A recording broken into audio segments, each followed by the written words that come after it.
devil to drive a Diablo or to be a subscriber to the Audrain Museum Network.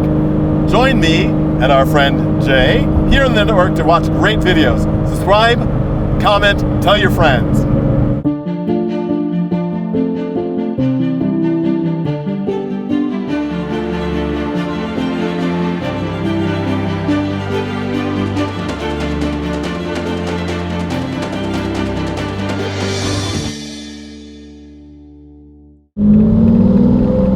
So Jay, today we're driving a car which could be defined as the essence of subtlety. Yeah, this is a 1998 Lamborghini Diablo SV.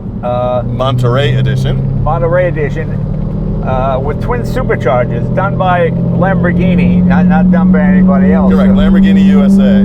I would venture to say this is probably the best one of these in the world. Everything works. Windows, mirrors, all the electronics, even the air conditioning blows cold. So I don't think it gets any better than this if you're looking for a Diablo. That being said, you know, I love Lamborghinis starting in '66 up to about the Countach. Then it got a little crazy, you know. This has that sort of third wife, black turtleneck, big medallion look to it, which doesn't do much for me. Well, you know, it's a very period design. Yeah. Marcello Gandini was sort of like the default supercar designer at this period in the late 80s and through the 90s. And there is a certain theme that Gandini always seems to have in his cars. And he did something which I think was very clever here.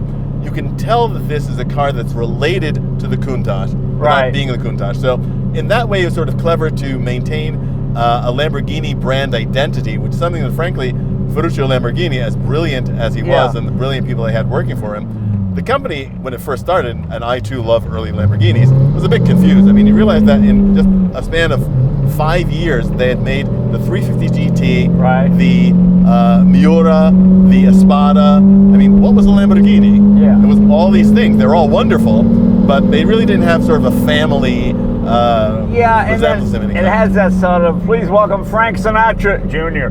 You know what I mean? You know, it's interesting. This was done under the tutelage of Chrysler. They bought Lamborghini. Gandini had designed the next generation Lamborghini after the Countach. They said, no, we're gonna bring our own people in. And what they came up with just didn't work, and horrible. And so they went back, hat in hand, please, Mr. Lamborghini, please, Mr. Gandini, come back. So they brought Gandini back. His original design for this turned into a car called the Giuseppe, which was not a very good car, but it looked more like this. I don't quite, too big, too wide. Any complaint anybody ever had about a supercar, this car has it. I feel like I'm using the whole road, you know? I mean, I see that one wheel on the yellow line and the other one on the white line of the curb. I mean, this is a massively wide, big automobile. But it's very good. It's powerful. It's got the classic Lamborghini V12. I mean, this is the sort of small block Chevy of Italy. This engine has been in every Lamborghini since the very first day. Some version is, and it is a wonderful motor. It'll run forever. I've got 70,000 miles on my Countach, and I use it all the time, and I drove it as my regular car, so it's very reliable. You know, compared to modern stuff, when I opened the hood when I first got it, I said, oh my God, it's just complicated. Now it looks so simple compared to all the plastic and wires and, you know, covers and everything else. The flexibility in the design of Bizzarini's V12 is just absolutely amazing. The fact that, as you said, it lasted from 1963 through to the Murcielago. That was when they finally replaced it, and that it grew from 3.5 liters all the way through 6 liters. Right. I mean, that's an extraordinary engine. And I defy anyone to parallel park this car. I mean, it is. It's just so big, you know. Well, that's a good point. Let me bring this up. As someone who is a Countach owner, I had a conversation with a fellow I know who owns both a Countach and the Diablo, and he maintained that the visibility out of the Diablo was so much better than the Countach. What are your thoughts? I think that's probably true. I think that's probably true. You know, to me, I'm one of those first generation of any design is almost always the best one. Whether you're talking Mustang, Camaro, or Lamborghini. The early, what they call it, with the Periscopa. That was probably the best looking Countach. Love that car. That was the classic example of that knife edge wedge design that Gandini was famous for. I have the Quattro valve, which is a better car. You got the 4-valve engine. I have the last carbureted car, and it's got the fender flares and a few things, which to me is about as wild as I want to get. When you get to the anniversary, when you get to the anniversary, it just looks like, oh my God, yeah. It looks like an old man trying to, impress a young girl, a little too flashy. Anyway, I think this was probably, quote, a better car than a Countach in terms of reliability, and because Chrysler wanted it to be ergonomics as well. Yeah, a car you could drive. But it is big, and when it came out, it was 530 horsepower, which seemed incredible in '98, which today kind of gets you a base Corvette. So, it drives very nicely. It rides very nicely. As I said, if I was going to buy one of these, this would be the one I'd get. Manual transmission, obviously, but two-wheel drive. I like two-wheel drive. I like it in McLaren. I like it for the steering. And that's a very interesting point, too, is about this car, is that SV Super Veloce was traditionally the top of the line in performance in a Lamborghini. Right. But here, this model actually sits below the VT, which is the all-wheel drive version, and they made a statement with the SV, similar to a lot of what Porsche does, for instance, like with the GT2, that we are making a return to the basic performance, rear-wheel drive, and in the case of the factory cars, a naturally aspirated engine. And this is a very interesting thing because this is a car which could have been seen as a sort of slightly cynical marketing special. Lamborghini of America did 20 of these cars as SV Monterey editions. Right. They had the larger 18-inch wheels, which would be seen on the next Diablo, as well as bigger Brembo brakes and a few other modifications. The rear wing with a slightly adjustable carbon fiber edge, and of course this great embroidery on the seats. But since these cars were built only for the US market, Lamborghini of America also had a few dealers who did modify them as this car's been modified with twin superchargers. Right. And although it does add power to the car, the real benefit of the supercharger was in adding low-end torque. And I think that you were remarking on that a little earlier. I'll get the chance to see that as well. And when you think about the way this car is sort of, we have to put ourselves back into the period. You remember the late 90s. I know. Which were an extension of the 80s. And things were still sort of very sort of Wolf of Wall Street-ish, not quite that kind of excess of the last of the Countaches, but it was still an era when you really sort of wanted to show what it was that you were doing. This is not a Q ship. Right, and it has, it's so funny, it has things that were not new on the supercar, but you had electric windows, electric mirror adjust on the window, things that are just common and everything now. But in those days, people go, oh, look, a Lamborghini, the windows are electric. It just seems like, why would you have that? Why aren't you going for the super below lightweight performance, all that kind of stuff? Well, you'd have to admit what Chrysler did bring to Lamborghini. Yeah.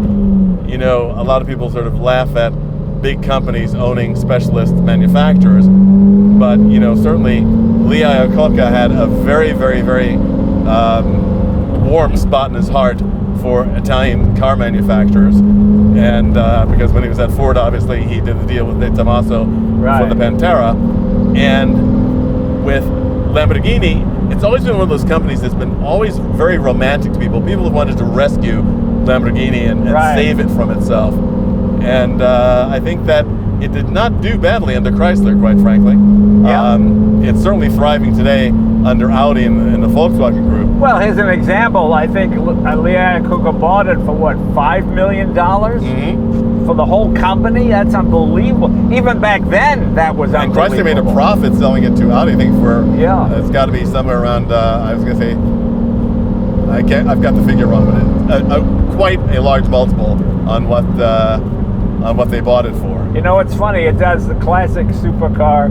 You almost need ballet slippers to drive this because the pedals are so close. My foot, as I step on the gas, I'm just always brushing the brake. You know, so I know people are, why is he hitting? I'm sure my brake lights come on. Hey, why is he hitting the brake? You know, but it's very tiny in here. Yeah, it was a thing. Can I go? Yep, it was a thing that. When I had my 1969 Lamborghini Lero, I've got a size 12 foot. Yeah. I kept a pair of 9.5 driving shoes in the car for me to use to drive the car with. Let me put my foot in a minute. Wow, that's very good. Wow, that's That's impressive. That's more than 530 horsepower. Oh yeah. And you know, again, more importantly, it's about the torque. Yeah. It's about the instantly available torque that the Superchargers give you. Well, horsepower sells cars, torque wins races. That's what they used to say. And you know, it's very nice. This has to be the best one in the world. I can't find any fault with it. I mean, the mirrors, because a lot of them, you know, you use that electric mirror and it's doing this, and you have to reach out with your finger and touch the glass and do all that. Everything works on this car. It's very, very good. The only thing I hate is the tinted windows, but that's not the factory's fault. But your glass area here is nice. It's a bit awkward shutting the door. I mean, the ergonomics are not great on it, but that's the quirky thing about it. But it just seems like nowadays when you just wasted space. Yeah, it's. I talked about the ergonomic improvements in this car over the Countach. But still, it's not really a very practical car in any sort of everyday driving situation. But that's not what this car is designed for. Right.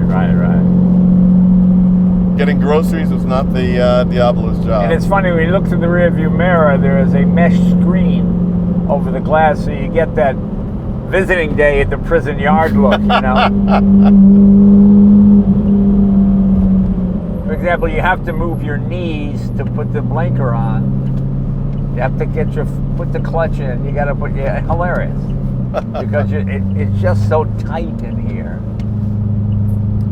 So in terms of development, and we'll have a discussion about this when I get behind the wheel. In terms of development, from the Miura to the Countach to the Diablo, we won't go any further for now. What do you feel that they were doing to you?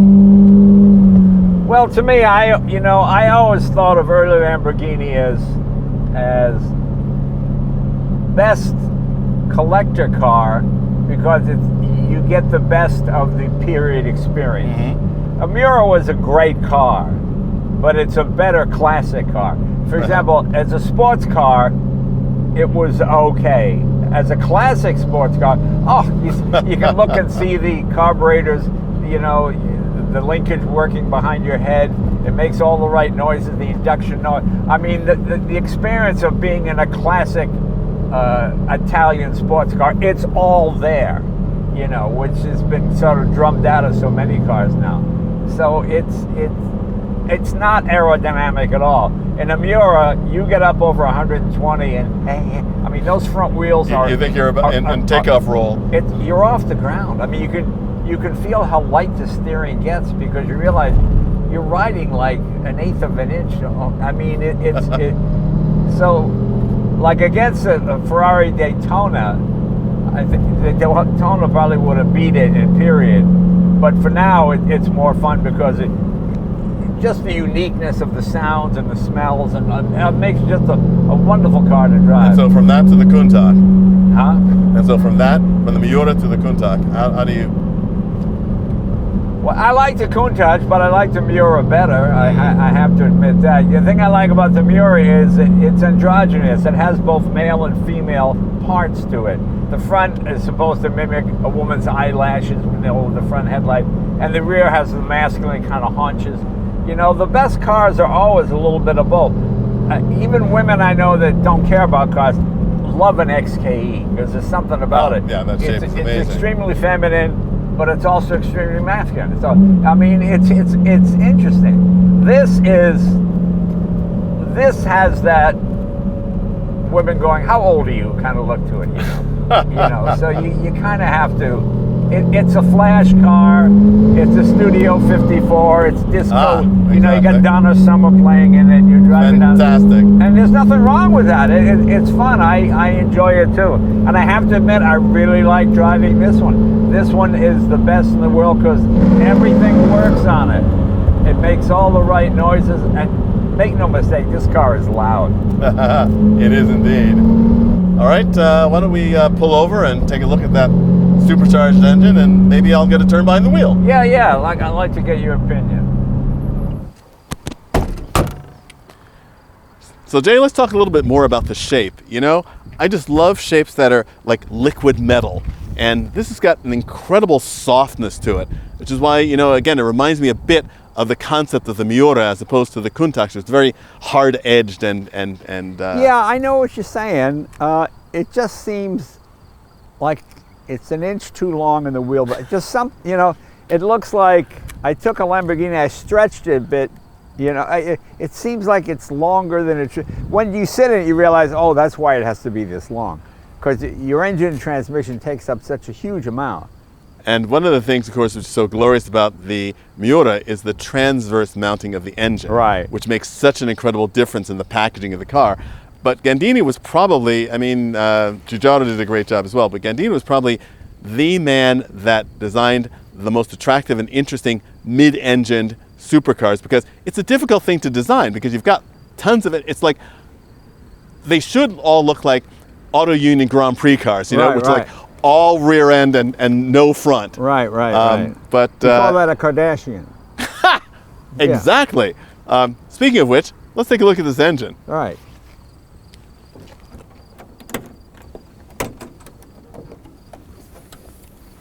I must say, I've seen people that have just butchered Lambos with twin turbos, and this is the best setup. This looks, well, it was done by the factory, basically, or done by Lamborghini of America. It's a lovely installation. It looks clean. It fits in here. It looks like they were all built this way. And it's also one of those things, again, going back to the Auto Union, there's just such an incredible, powerful elegance to this really long engine, this great intake castings, and it looks like a mechanical object as opposed to sort of the plastic covered designed engine compartments of later. And how many liters is this now? This is a 5.7. It is 5.7. 5.7. Because it eventually went to 7 liters. 6 liters in the Diablo was the ultimate, and 7 liters ultimately for the engine. Right. It's absolutely extraordinary. And as you said, the installation is so incredibly clean and sanitary. Yeah. You can tell it's not one of these sort of aftermarket garage installations. Yeah, no, it looks beautiful, because I've just seen these get butchered and then they get a bad reputation. This drives, handles. I've driven a few of these, and I really think this is the best one in the world. Now, comparing this to the VT, the all-wheel drive version, I've driven a VT once, and I found it really interesting, but I don't like very heavy-feeling cars. To me, a car that has any sort of a feeling of lightness, to me, is always the one to be preferred. Even if the other one has more ultimate cornering power, I don't care. Yeah, I'm not that's why I prefer the P1 McLaren. McLaren's all about the steering. It's just so satisfying. It's very light to the touch, and you don't feel like you're turning wheels and gears, and you know, it's just very natural. Yeah. Very cool. Well, here, let's shut this down again. And then I'll take a turn behind the wheel. And if you got these hood scoops here, which cool the brakes. Yeah, that's also a feature of this particular model. Right. Those scoops. So let's see what it's like when I put my foot down on the accelerator. Let's take it for a ride. If my foot fits. There's always a myth that it's illegal to drive barefoot. Have you ever heard that? Yeah, I've heard it a lot, but as you said, I don't think it's true. I think it's an urban myth. And it's a good thing that it is not illegal because I'm wearing socks. So maybe if driving barefoot is illegal, then driving with socks is perfectly accounted for. But as you predicted, I indeed could not negotiate the pedals confidently wearing my shoes. But the pedal spacing is a lot better in this than it is in some of the earlier Lamborghinis. There's a little bit more room in the It's amazing how far away the dashboard is from the driver. You actually need your glasses to see the... And it's also very interesting that, today we're so used to adjustable steering columns that do all sorts of things. Right. Because the steering wheel and my hands actually block two of the gauges while I'm driving along. So I have to actually lift a hand and sort of bend my head to look at the gauges. And this is such an afterthought, this airbag right here. Is this an airbag? It's an airbag. It protects your knees in case of a crash. Yeah, I guess so. You would... it is also, again, still that period of time when manufacturers were still groping along to try and figure out how to best meet the various requirements for... and this is basically the Countach transmission engine setup, isn't correct. it? Yeah, exactly. Yes. But it's also very interesting, we talk about our love for... Oh, that's nice. The turning circle is nice in this car. Our love for early Lamborghinis, and one of the things that they all have in common are very deliberate controls. Yeah. And this still has that heaviness, which I really love. You feel like you're operating something. It's not the sort of fingertip. Right, yeah. I miss that so much in newer cars where everything sort of seems Toyota Corolla-ized. Right.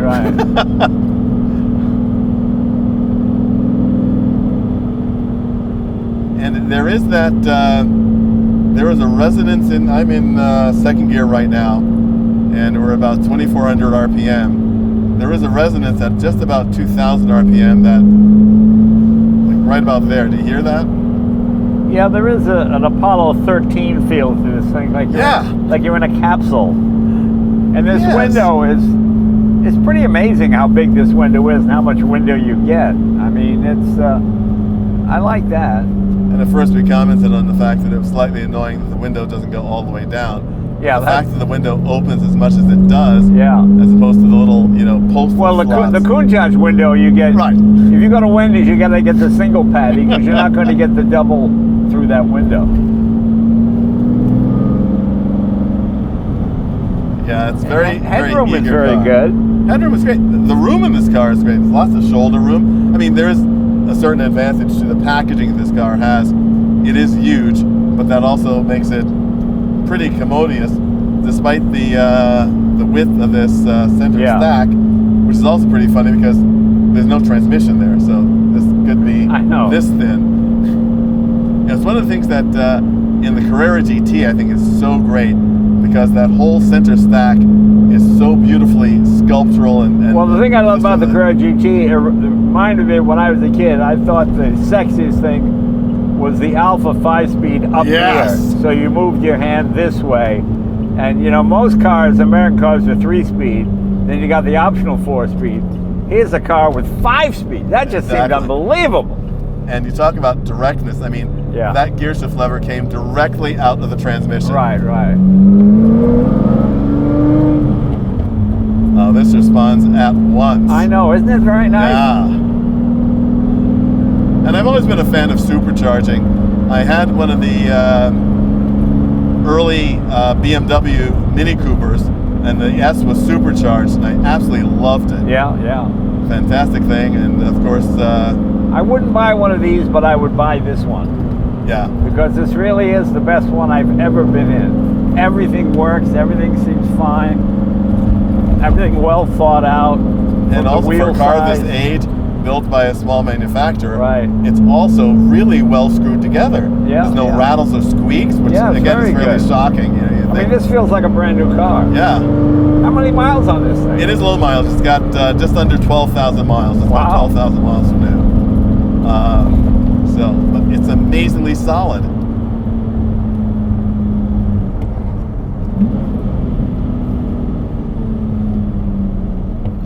You know, again, going back to Chrysler's ownership of Lamborghini and what it contributed to the company, I mean, I think that frankly it can also be compared to Jaguar when Ford owned it. A lot of people complained, but Ford brought a lot of organization and quality control to Jaguar that they never had. I mean, there are plenty of modern supercars that are faster than this. Oh yeah. But this feels faster and feels like more fun. It does. I love also the sound. The sound is wonderful. I'm not quite sure what I wanted on a cross-country drive, but you know, on a fun drive if you're like crossing this, a small country, it would be Liechtenstein. Yeah.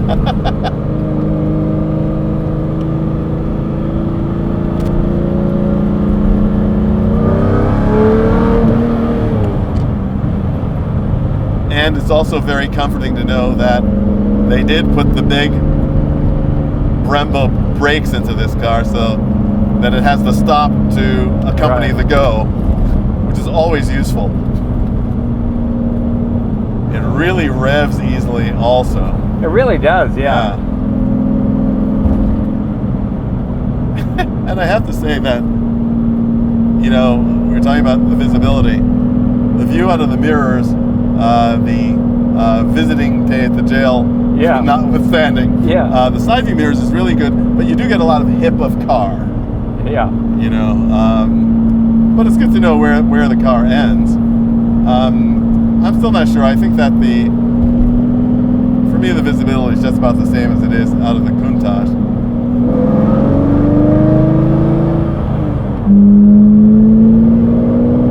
Well, Jay, I think that this Diablo SV Monterey edition has sort of surprised us both. Yeah, I thought it was great. This is not a car I was ever in love with, but I love this one. It's amazing, and it's nice when a car is rare and well done. Let's go back and grab something else.